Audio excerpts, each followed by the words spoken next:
একদম ঘরোয়া কিন্তু মন ছুঁয়ে যায়। ছোলা দিয়ে কচুর ডোগা। প্রথমেই কচুর ডোগাগুলো কেটে পরিষ্কার করে ধুয়ে অল্প একটু নুন দিয়ে সেদ্ধ করে নিতে হবে। তার সাথে কিছু কাঁচা লঙ্কাও চিড়ে নিতে হবে। না বেশি নরম না বেশি শক্ত, একটু সিদ্ধ হয়ে এলেই নামিয়ে জলটা ছেঁকে নিতে হবে।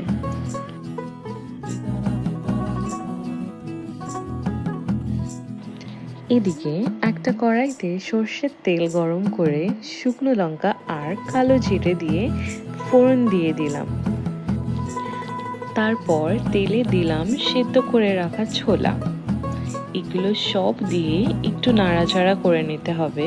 এবারে সেদ্ধ করে রাখা কচুর ডোগাগুলো কড়াইতে ঢেলে একটু নেড়ে চেড়ে তারপর পরিমাণ মতন হলুদ, আগে থেকে চিড়ে রাখা কাঁচা লঙ্কা আর নুন দিয়ে ভালো করে আরও একবার নেড়ে নিতে হবে। এবারে আঁচটা বাড়িয়ে দিয়ে ততক্ষণ রাঁধতে হবে যতক্ষণ না পুরো জলটা টেনে যায়।